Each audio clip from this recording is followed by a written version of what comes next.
In October of 2021, a token appeared out of nowhere. It was called Squid, named after the television series everyone was watching that autumn. In less than a week, it went from a fraction of a cent to more than $2,000. People who bought early were up thousands of %. Crypto Twitter filled with screenshots of gains. Telegram groups filled with strangers telling each other the coin was going to the moon. Influencers posted about it. It got listed on the data sites, and it appeared in the trending tab. To anyone watching from the outside, it looked like the perfect story of early crypto wealth. And then, on the 1st of November, the price went to zero. Not close to zero. Zero. In a single day, everyone still holding lost everything. And when they tried to sell their coins, this is the part that matters, they couldn't. The token had a feature most people never read: a 100% tax on every sale. You could buy the coin. You just couldn't sell it. Tens of thousands of people. Tens of millions of dollars. And here's the question I want to spend the next 40 minutes on: how? How did that many traders miss something that, in hindsight, was sitting in plain view, on a public blockchain, readable by anyone, from the very first day? I'm going to show you, step by step, how a professional would have investigated this token. Not a prediction. Not a hot take. The actual research, the same evidence that was available to everyone on day one. And when we're done, you will understand not just what happened to this token, but how to look at any token, ever again. By the end of this episode, you'll understand the answer to that question. But more importantly, you'll have a research framework you can use for the rest of your life. So how did most people actually research this token? Let's be honest about how the retail research process really works. Because if you don't recognize your own process in what I'm about to show you, you're going to miss the point. Step 1, the trending tab. This is where most people start, and it's the first place the process breaks. The trending tab doesn't show you what's good. It shows you what already went up. There's a name for that: recency bias and survivorship bias, working together. You're only ever shown the tokens that made it to the top. You never see the thousands that climbed halfway and died. So the sample you're training your brain on is the winners, and you're training yourself to believe the pattern is, climb equals win. Step 2, it got listed. And here's a trap worth naming, because it's quiet. A listing feels like verification.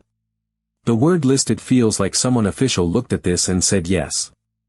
Nobody did.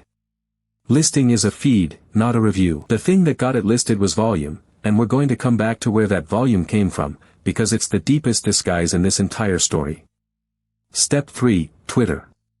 And this is confirmation bias at full strength. The algorithm shows you what people like you are cheering for. You follow people who agree with you. Anyone skeptical gets drowned out, or blocked. And the influencers? Look at the timestamp on this one. 4 hours ago. The move already happened. Influencers are almost never early in a market like this.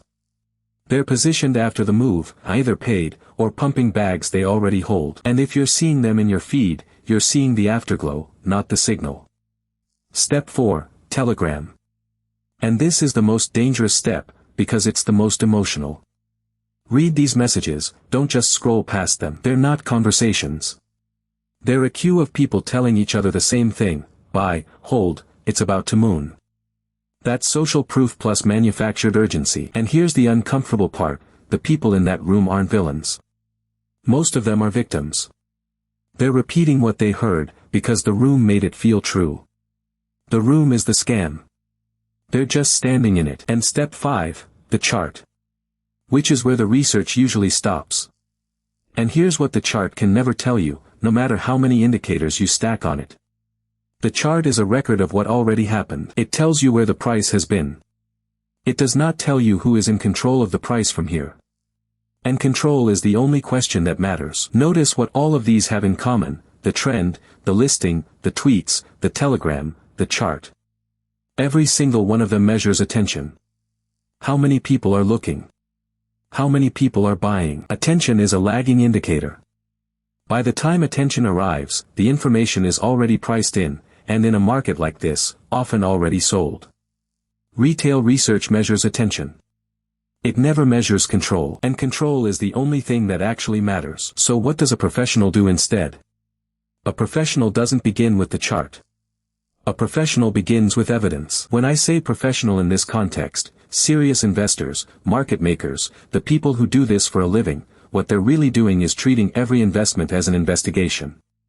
They're not asking, is this going up? They're asking a different set of questions. And those questions are the entire framework you're going to use for the rest of this course. There are 11 questions at the core of how a professional looks at a token. I'm not going to explain how to answer them yet. I just want you to understand why they exist, because until the why lands, the how is just a list of chores. 1. Who is the developer? Because the developer is the single highest concentrated risk in the entire token. If one person controls the contract, one person controls your money. 2. Where did the funding come from? Because money has a history, and that history is public. Who paid for this project, and are they the same people who control it? 3. How is the supply distributed? Because if 5 wallets hold 90% of a token, then the price isn't a market. It's a decision. And you're not in on the decision. 4. Who are the holders, and how are they clustered? Because holders are not random, they form groups. And groups behave like a single actor, no matter how many wallets they're spread across. 5. Where is the liquidity, and can it leave? Because a token you can't sell out of is not an asset. It's a claim. Liquidity is the only thing standing between your position and zero. 6. Is there smart money inside? Because professionals leave footprints. And in this market, their footprints are the most valuable public data that exists. 7. Is the volume real? Because volume can be manufactured. And when it is, it's usually a disguise, built to fool the algorithms that decide what gets seen. 8. What is the narrative, and does it match reality? Because a story is not a business model. The story is the part that gets sold to you. 9. What is the community actually like? Because a community is not the same thing as a crowd. A community uses the thing. A crowd was promised money. 10. What does the tokenomics actually do? Because go up forever is not tokenomics. The design of the token decides who can win, and who is designed to lose. And 11. What has this address done before? Because behavior is the best predictor we have. If a wallet has a history, that history is a warning, or a recommendation. Now, notice what none of these questions is. None of them is, did the chart go up? Charts tell you what already happened. On-chain evidence tells you who is in control. That is the entire difference between retail research and professional research. And one more thing before we do this for real. You'll notice I'm not using the word guarantee. Nothing in this framework guarantees anything. What these questions do is reduce uncertainty. Every question you answer well is one fewer way you can be blindsided. We are not predicting. We are reducing uncertainty. Hold on to that sentence. It will matter at the end. So let's stop talking about theory, and do this for real. I'm going to investigate the Squid token, the same one from the opening. But first, ground rules, because the ground rules are half the lesson. Rule 1, I already told you how this story ends. That's useful. It means you'll see the red flags the way they looked before the outcome. Rule 2, I'm doing this by hand, the way a human would, using the same free public tools anyone can use.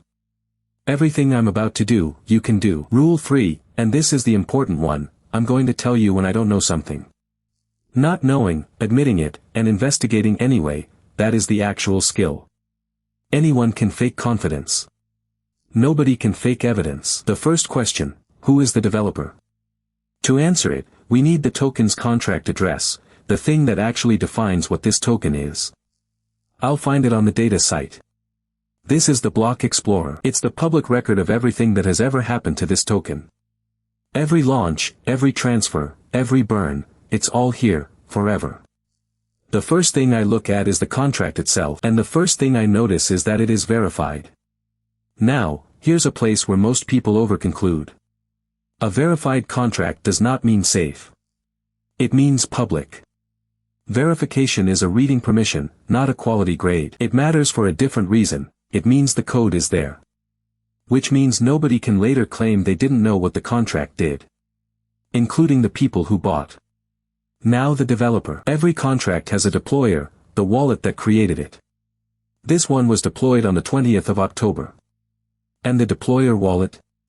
Let me open it. It's new. Created right before the launch. Funded from an exchange, and it has almost no history. Now, I want to be honest here, because this is exactly where people overconclude. A fresh deployer wallet, by itself, proves nothing. Plenty of legitimate teams spin up new wallets for each project. Some do it for privacy. Some do it for good housekeeping. So we don't conclude anything yet. We write down one flag, fresh deployer, no track record. Indicates, not confirmed.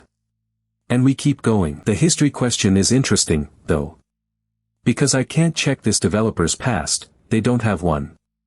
So that question gets marked unknown, and it stays marked. Next, the holders. This is where the picture starts to change. 40,000 holders. That's a lot. On the surface, that looks like broad, distributed interest, the exact thing you want to see. But don't read the number. Read the list. The number one holder isn't 40,000 different people. It's one wallet. And the second. And the third. Now, a whale is not automatically a red flag. Lots of legitimate projects have whales. So I'm not calling anything yet. I'm going to change the question, not is this distributed? It isn't, but who is in control of this price? And to answer that, I need to see the holders not as a table, but as a map.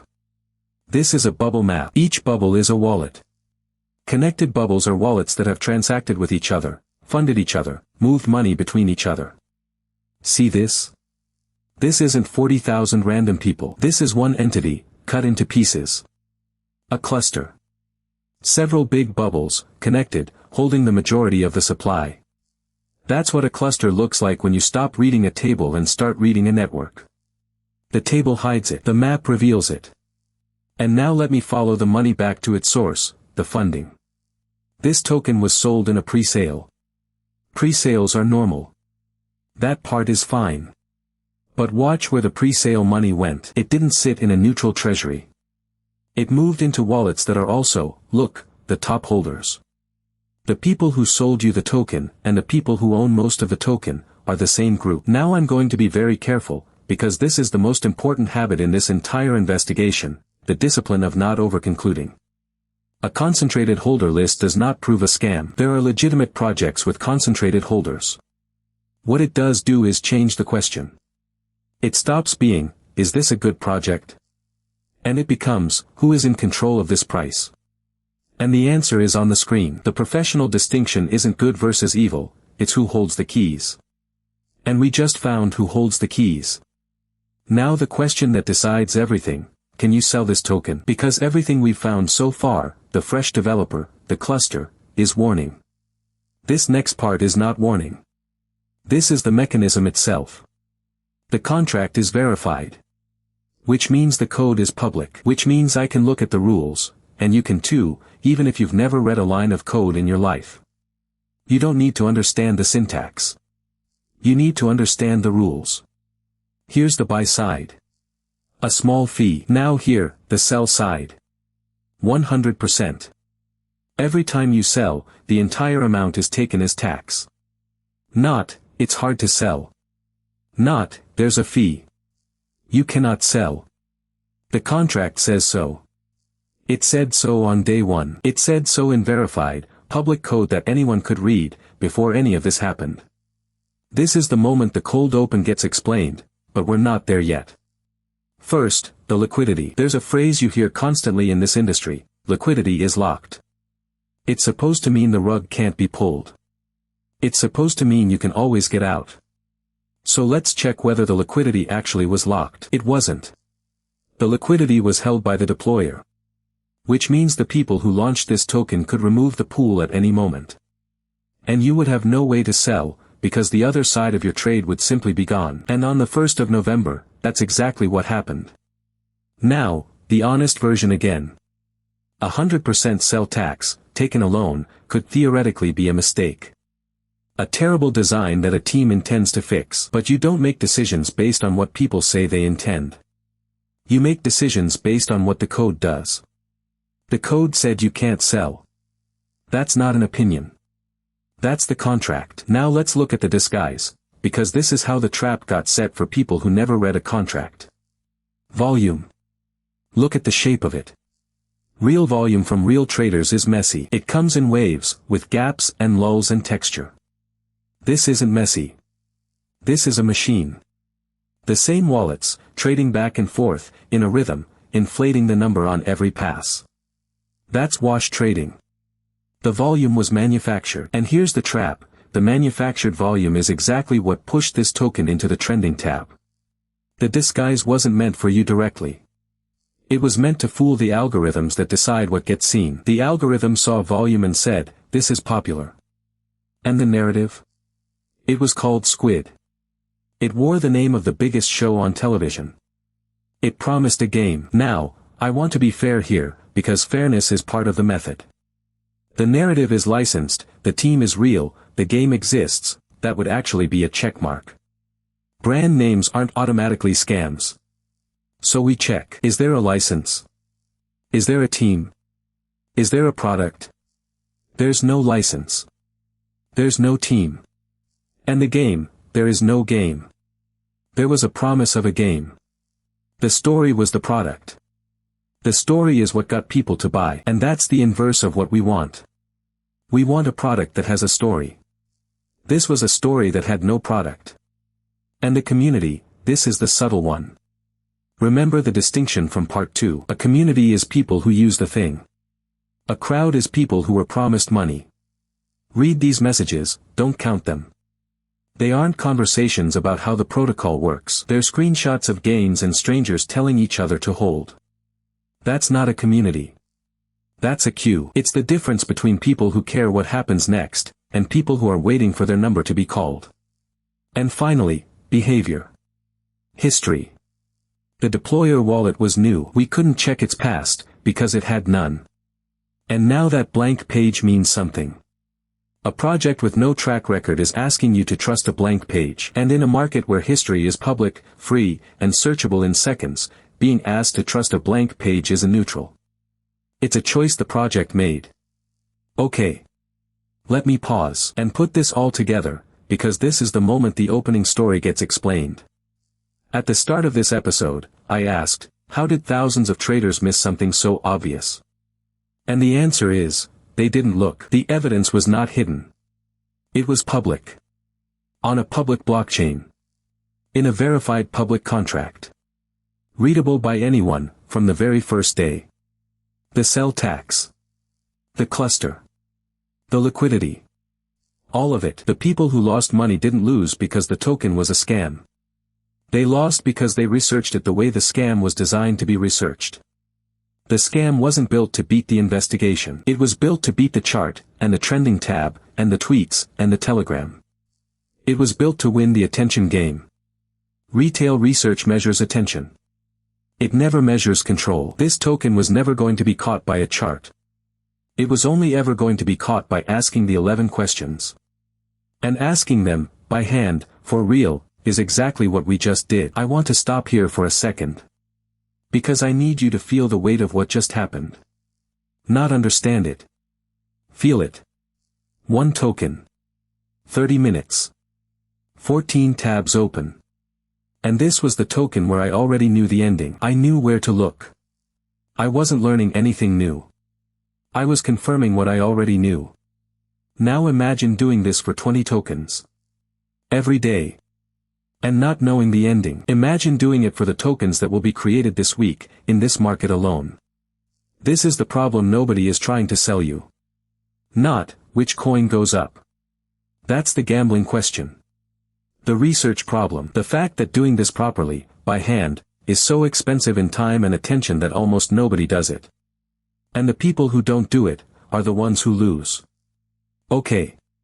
So now I'm going to show you what I did about it. Before you see anything, I want to frame this properly, because the framing is the difference between a lesson and an ad. This is not a platform demo. I'm not going to pitch you a product, and I'm not going to ask you to buy anything. I'm going to show you a workflow I built, because I was tired of doing the repetitive part of the research by hand. Tired enough to build the thing I wished existed. Athena isn't replacing my thinking. It's replacing the part that was repeating. Same contract. The one we just spent 30 minutes investigating by hand. For each of the 11 questions, there was a manual step. Watch what happens to each step when the repetitive part is automated. Developer. Done. Same data, same explorer, same conclusion, organized. Funding. Done. Where the money came from, traced. Holders and clusters. Done. And look, this is the important part, it's pointing at the same cluster I spent 10 minutes finding with the bubble map. Because it's not magic. It's the same calculation, done faster. Liquidity. Done. Can it leave? Here's the answer. Tokenomics. Done. And there it is, the sell tax. The same number that was in the contract. The engine doesn't invent this. It reads it. Wash trading. Done. And notice what's shown next to the flag, the reasoning. Not just flagged. Why? The pattern that triggered it. Because a flag without reasoning isn't evidence. It's an opinion. Narrative and community. Done. And here's where I'm going to be honest about the limits, because you need to know what this can't do. The engine reads the chain. It reads on-chain behavior, on-chain distribution, on-chain history, things with rules. It cannot read a Telegram chat the way a human can. It can't feel whether a community is people who use the thing, or people waiting in a queue. So that category gets a flag, and it's the flag I would still verify with my own eyes. I'm telling you what it can't do, so you know when to trust what it can. And here's the composite score. Now, I want you to hear this clearly, because it's the difference between a tool and a con. This score is not a prophecy. It is a summary of evidence. It's a way of saying, based on what we can observe, here is how much risk the evidence describes. The Squid token, on the evidence, it's not a subtle read. And here's the most important thing I can tell you about all of this. Athena didn't tell us anything we didn't just find by hand. Same contract. Same chain. Same flags. The difference isn't intelligence. The difference is time. It did the finding. We do the thinking. Athena doesn't replace thinking. It replaces the repetitive investigation, so you can do the thinking. Theory is cheap. Let me prove this works on something I haven't prepared. I'm going to pick a token right now, in this moment, that I have not investigated. I know its name, and I know its chart, and that's everything I know. Neither of us knows how it ends. That's the point. So, first question, who's behind it? Deployer. Fresh wallet, funded from a foreign source, almost no history. That's a flag. Indicates, not confirmed. I write it down, and I move on. Holders. So the supply is heavily concentrated in the top wallets. That tells me who's in control of this price. Which is the question I actually asked. Liquidity. Can the money leave? Here's the answer. If the answer is yes, easily, that's a flag, and it's the flag that matters most. Volume. Is this a market or a machine? Here's what the pattern says. Smart money. Is there anyone who does this for a living inside? Here's the footprint, if there is one. Narrative. Does the story match the reality? Here's the gap, if there's a gap. History. What has this address done before? Here's the answer, and if it's a blank page, that's not nothing. Now, here's the part of this workflow that most people never see. The honest summary. Here's what I now know, and here's what I still don't know. I can't tell you if this token goes up. Nobody can. Anybody who says they can is selling you something, and it isn't information. But I can tell you what the evidence describes. And I can tell you what would change my read. If the liquidity gets locked, my read changes. If a real team surfaces, my read changes. That's the workflow. You're not deciding once. You're deciding as evidence arrives. So, what would I actually do with this token? On this evidence, my answer is no, and here's the specific reason. Not a prediction. A risk decision. That's the difference between a trader and a gambler. The gambler asks, what's going to happen? The trader asks, what does the evidence say, and what would change my mind? Let me leave you with the only idea that matters. The biggest mistake retail traders make isn't buying bad tokens. It's researching them badly. The Squid token wasn't a hard thing to see through. It was a hard thing to look at, because the tools most people use for research were built to show you attention, not control. Charts tell you what already happened. On-chain evidence tells you who is in control. We are not predicting. We are reducing uncertainty. If you learn to ask the questions, and read the evidence, you won't become lucky. You'll become informed. You'll still get things wrong, everyone does, but you'll get them wrong for better reasons. If you understand the workflow, you'll become a better investor. If you automate the workflow, you'll become a faster investor. And speed, in a market that moves this fast, is not a convenience. It's a survival skill. This is the workflow I use. It's at athenaAlpha.xyz, and there's nothing to buy to learn what's in it, because you already know what's in it. You just watched the whole thing. I'd rather you know how to investigate a token than need a tool to do it for you. The tool just does the part that was repeating. Before the next lesson, your assignment. It's one token, and one question. Pick any Memecoin. Research only the developer. Find their previous launches. Did they build anything before this? What happened to it? Who did they sell it to? Post your findings in the comments, and if you find a developer who rugged a previous project, tell the class. That's the assignment. It'll take 20 minutes, and it will teach you more than an hour of charts. And in the next lesson, we're going to build a 5-minute filtering framework, a way to eliminate most bad memecoins before you even begin deep research. See you there.